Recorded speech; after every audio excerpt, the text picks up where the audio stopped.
Selamat datang di channel YouTube Fernando De Caprio. Channel yang membahas politik dan hukum. Channel tempat berkumpulnya orang pintar. Kata orang bijak, orang pintar ketemu dengan orang pintar. Orang pintar tidak akan ketemu dengan orang bebal. Pada hari ini, saya membahas bagaimana persidangan kode etik terhadap Inspektur Jenderal Ferdy Sambo, di mana sebelum diadakan sidang kode etik, Ferdy Sambo hendak mengajukan pengunduran dirinya sebagai kepolisian. Kenapa dia lakukan begitu? Diduga agar beliau bisa bebas dari tuntutan pasal 340. Karena kalau beliau mengundurkan diri sebagai polisi aktif, maka seperti yang diatur di KUHP, penambahan hukuman sepertiga kepada penegak hukum yang melakukan pelanggaran hukum bisa terlepas dari beliau. Sidang kode etik Ferdy Sambo dilaksanakan pada hari Kamis tanggal 25 Agustus 2022 yang diketuai oleh Kabak Intelkam Polri Komjen Ahmad Doviri. Saya menjelaskan di sini, ketika Ferdy Sambo mau mengajukan pengunduran dirinya, Bapak Kapolri menolak pengunduran diri Ferdy Sambo. Kenapa ditolak? Berikut saya paparkan alasan-alasannya. Bahwa Kapolri Jenderal Listio Sigit Prabowo membeberkan alasannya menolak surat pengunduran diri Ferdy Sambo. Hal ini sesuai dengan putusan dalam sidang KKEP atau Komisi Kode Etik Polri, yaitu PDTH, pemberhentian tidak dengan hormat terhadap Sambo. Dengan aturannya, kenapa hal ini ditolak? Satu sanksi bersifat etika, yaitu perilaku pelanggar dinyatakan sebagai perbuatan tercela. Apa itu? Yaitu dua sanksi administrasi, yaitu A. Penempatan dalam tempat khusus selama 4 hari dari tanggal 8 sampai dengan 12 Agustus 2022 di Rutan Korps Brimob Polri. Yang penempatan dalam tempat khusus itu telah dijalani oleh pelanggar. Yang kedua, pemberhentian tidak dengan hormat atau PTDH sebagai anggota Polri. Dalam putusannya, KKEP menjerat Ferdy dengan 7 pelanggaran. Dari 7 pelanggaran itu, KKEP menggunakan pasal 13 ayat 1 PP soal pemberhentian anggota Polri. Hanya saja terdapat 7 pasal dari Peraturan Kepolisian, yaitu nomor 7 tahun 2002, yang dikaitkan dengan soal pemberhentian anggota Polri. Berikut bunyi dari pasal 13 ayat 1 PP tersebut. Anggota kepolisian negara Republik Indonesia dapat diberhentikan tidak dengan hormat dari Dinas Kepolisian Negara Republik Indonesia karena melanggar janji atau sumpah anggota kepolisian negara Republik Indonesia, sumpah janji jabatan, dan atau kode etik profesi kepolisian negara Republik Indonesia. Sementara 7 pasal dari Perpol nomor 7 tahun 2002 yang dikaitkan dengan peraturan di atas adalah pasal 5 ayat 2 huruf B, pasal 8 huruf C, pasal 8 huruf C angka 1, pasal 10 ayat 1 huruf F, pasal 11 ayat 1 huruf A, pasal 11 ayat 1 huruf B, dan pasal 13 huruf M. Berikut bunyi dari pasal tersebut. Pasal 5 ayat 2 huruf B nyatakan, setiap pejabat Polri dalam etika kelembagaan wajib menjaga dan meningkatkan citra, soliditas, kredibilitas, reputasi, dan kehormatan Polri. Pasal 8 huruf C mengatakan, setiap pejabat Polri dalam etika kepribadian wajib mentaati dan menghormati 1. Norma hukum, norma agama, norma kesusilaan, dan nilai-nilai kearifan lokal. Lalu di pasal 10 ayat 1 huruf F mengatakan, setiap pejabat Polri dalam etika kelembagaan dilarang melakukan pemufakatan pelanggaran KEPP atau disiplin atau tindak pidana. Pasal 11 ayat 1 huruf A mengatakan, setiap pejabat Polri yang berkedudukan sebagai atasan dilarang memberi perintah yang bertentangan dengan norma hukum, norma agama, dan norma kesusilaan. Pada pasal 11 ayat 1 huruf B mengatakan, setiap pejabat Polri yang berkedudukan sebagai atasan dilarang menggunakan kewenangannya secara tidak bertanggung jawab. Pasal 13 huruf M mengatakan, setiap pejabat Polri dalam etika kepribadian dilarang melakukan tindakan kekerasan, berperilaku kasar, dan tidak patut. Atas putusan tersebut, Ferdy Sambo mengajukan banding. Ya, dalam sidang tersebut, Ferdy Sambo dihadirkan ada 15 saksi. Di antaranya adalah mantan Karo Paminal, Brigjen Hendra Kurniawan, mantan Karo Propos, Brigjen Beni Ali, mantan Kapolres Jakarta Selatan, Kombes Budi Herdi, mantan KDNA Biro Paminal, Kombes Agus Nur Patria, mantan Kabak Bakum Ropropos di Propam Kombes Susanto. Ada juga saksi yang dihadirkan dalam sidang etik tersebut adalah tersangka Richard Eliezer atau Baradae, lalu Brigadir RR alias Ricky Rijal, lalu ada juga KM alias Kuat Mahruf, supir dari Ibu Putri. Atas putusan tersebut, Ferdy Sambo mengajukan banding. Dasarnya apa?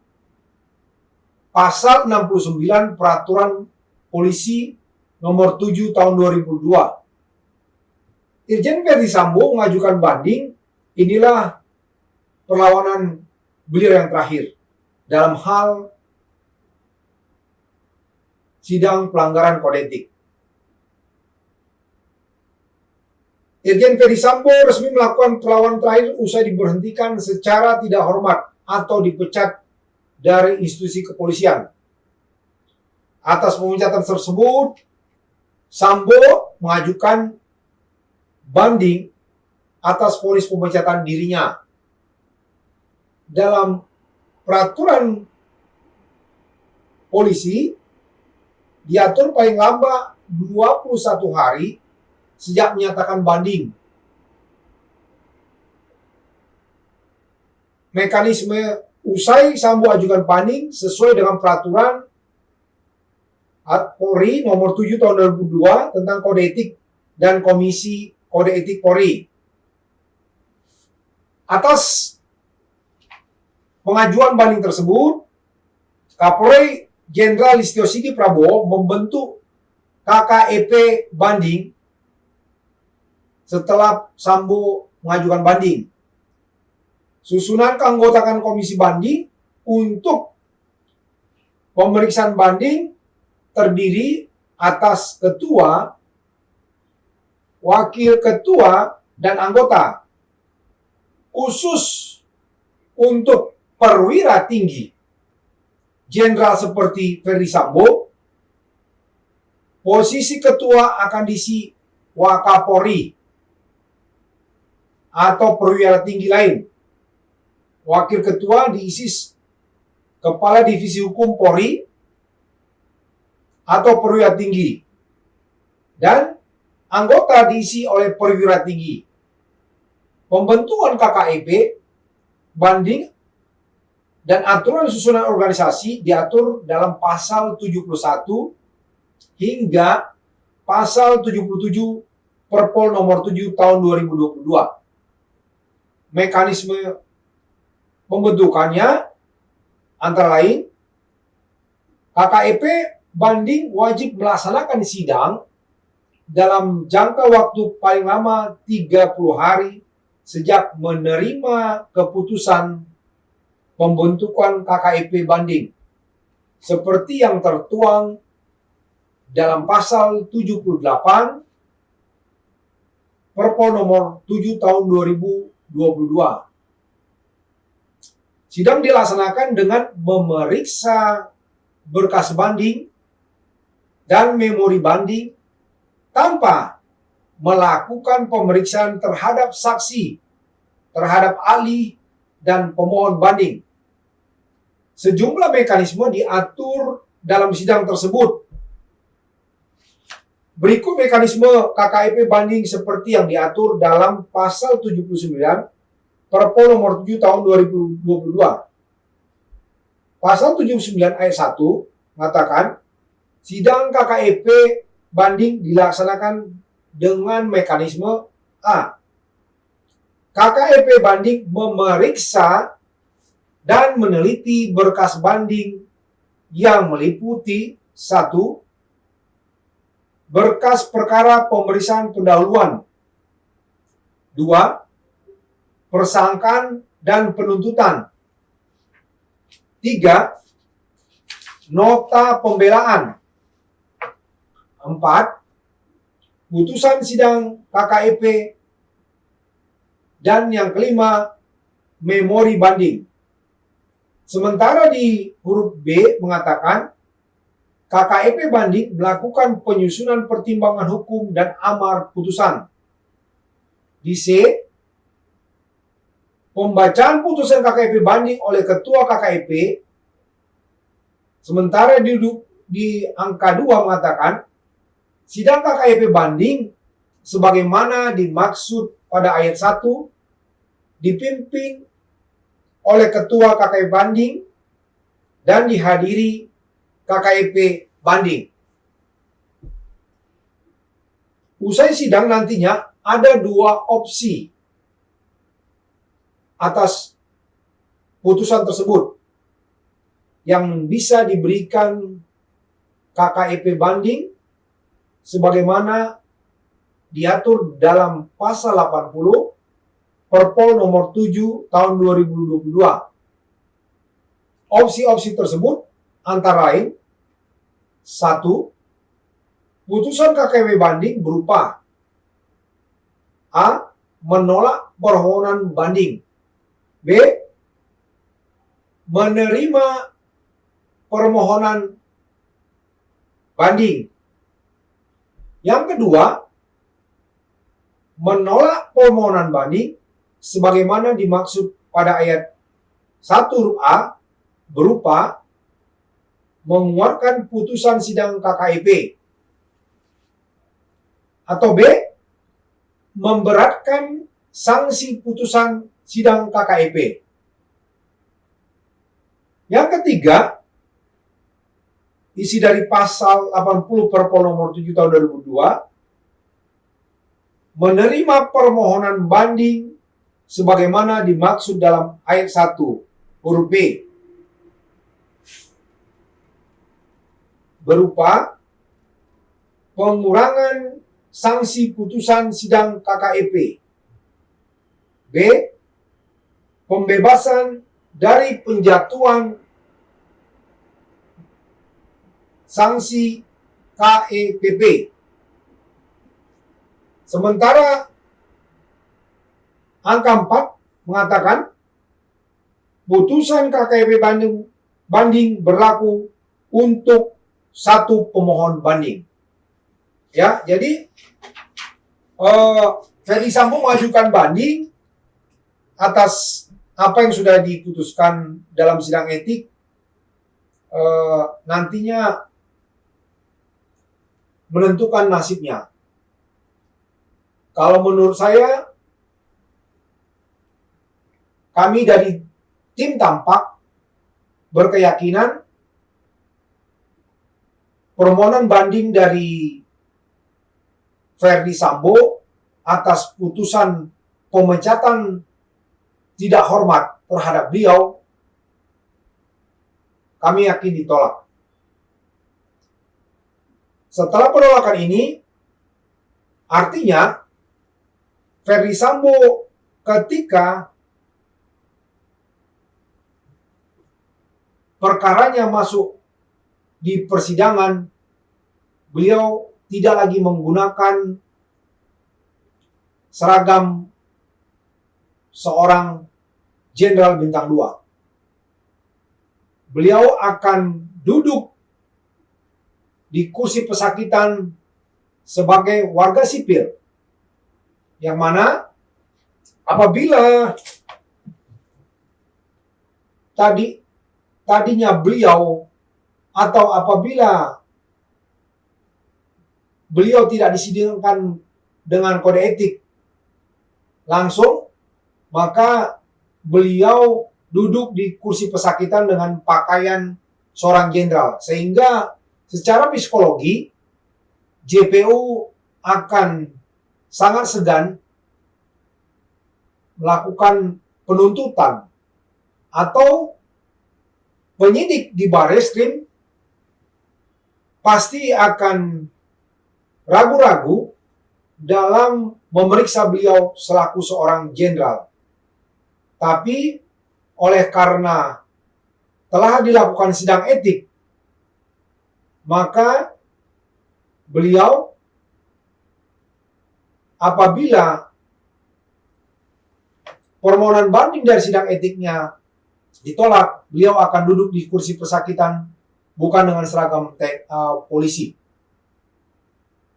Kita mengapresiasi Kapolri Bapak Jenderal Listio Sigit Prabowo yang dalam sejarahnya berani melakukan sidang etik sebelum dia lakukan sidang terkait tindak pidana yang dilakukan. Ini sejarah kepolisian. Kita mengapresiasi Bapak Kapolri, dan kita juga berharap kepada Bapak Kapolri terkait dengan jenderal yang lain bisa segera dilakukan sidang etik. Demikian yang bisa saya sampaikan. Jangan lupa, kami tim Tampak akan mengawal kasus ini terus sampai kasus ini menjadi terang benderang. Besok pada tanggal 30, kami Tampak, tim advokat penegak hukum dan keadilan, dipanggil oleh Komisi 3 untuk RDP, rapat dengan pendapat terkait dengan kasus pembunuhan Brigadir J oleh tersangka Inspektur Jenderal Ferry Sambo. Itu aja yang bisa saya sampaikan pada hari ini. Jangan lupa para penonton channel YouTube Fernando DiCaprio di-share kepada teman-temannya agar perkembangan dari kasus Ferry Sambo Anda dapat tetap mengikuti, dan juga kasus-kasus yang viral pada saat ini. Di akhir sesi, saya membagikan quote seperti video-video sebelumnya. Dia bilang begini, orang tanpa tujuan akan senantiasa bekerja untuk orang-orang yang memiliki tujuan.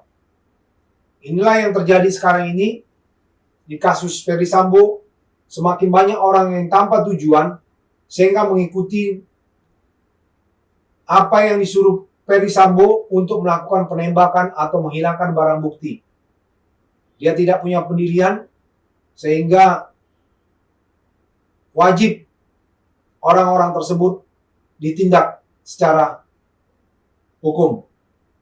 Begitu aja yang bisa saya sampaikan pada hari ini. Tetap semangat, jaga kesehatan, agar Anda bisa tetap menonton channel YouTube Fernando DiCaprio. Terima kasih.